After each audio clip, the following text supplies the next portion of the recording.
Hello guys, welcome to my blog. आज आहे स्वातंत्र्य दिन. तुम्हाला हॅप्पी इंडिपेंडन्स डे. आणि आज आम्ही आमच्या दुकानाची ओपनिंग आहे. आज कळस पूजा आहे. वाव, कसं वाटतंय? खूप खूप खूप खुशी होती गाईज. आज कळस पूजन आहे आणि तुम्हा सर्वांना स्वराज द फ्रेंड्सकडून happy independence day. Happy independence day. आज आमच्या स्कूलमध्ये होतं बट मी गेली नाही कारण ओपनिंग होतं. सकाळपासून तीच तयारी झाली. आणि हा लिओ पण एक्सायटेड आहे. कसं वाटतंय? आज ओपनिंग आहे. खूप भारी वाटतंय. हिंदावी, दीदी तू पण कसं वाटतंय? आनंद छान वाटतंय. आनंद म्हणजे स्पीचलेस वर्ड्स नाही. बोलण्यासारखे शब्द. थांब. सगळ्यात मेन आणि इव्हन जो सगळ्यात मेन म्हणजे ते जे नाव आहे दुकानाचं ते माझ्या पप्पांच्या नावाने म्हणून जास्त खुशी होती.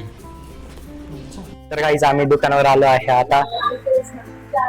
हाय, हे आमचं दुकान, बेळीचं दुकान आहे आमचं.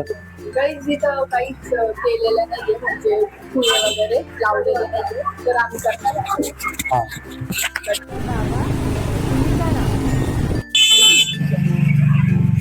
सो गाईज आता आम्ही घेऊन आलो आहे,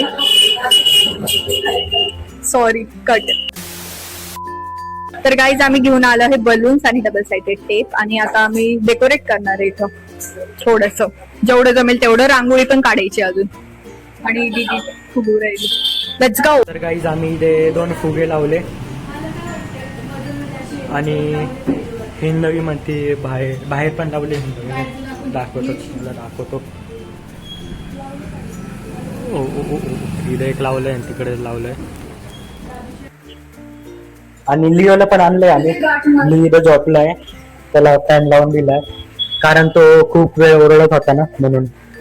काय नाही. तर गाईज इथे आमचं पूजा आणून झाली आहे आणि स्थापना ते रांगोळी काढत आहे. नीट काढा. स्थापनाला एवढं करण्यासाठी खूप टाइम लागलाय, हिंदवणी शिकवल्यानंतर. तर गाईज सगळं अरेंज झालं आहे. गिरेक पण येऊन गेले. 2-3 वेळा गिरेक पण येऊन गेले. आणि लिओ आल्यापासून खूप शांत बसलेला आहे. हाय. तर गाईज मी आलोय आता घरी. स्थापना आणि दीदी आणि मम्मीला सोडायला. तसा डबा पण घेऊन येणार आहे मी, कारण दुकानावरती बाबा एकटे ना म्हणतात ना जेवायला, कारण ते दुकान सोडून तर पुढे जाऊ नाही शकत आता. तर काहीच स्थापना आणि हिंदवी आले आहेत. What is happen? मला आलं टेन्शन. तिला टेन्शन येतं 24 तास. लिओ बरा आहे. तर काहीच आम्ही आता दुकान वाढवले आणि चाललोय घरी. मी चाललोय हिंदवी सोबत आणि स्थापना मागून येते आणि मी माझा चेहरा दाखवू नाही शकत कारण काळा येईल. तर काहीच या व्हिडिओला मी इथेच करतो समाप्त. भेटूया पुढच्या ब्लॉगमध्ये. तोपर्यंत बाय, कारण मला उद्या सकाळी परत जायचं आहे दुकानावरती, म्हणून मी हा व्हिडिओ आत्ता इथेच समाप्त करतोय. बाय.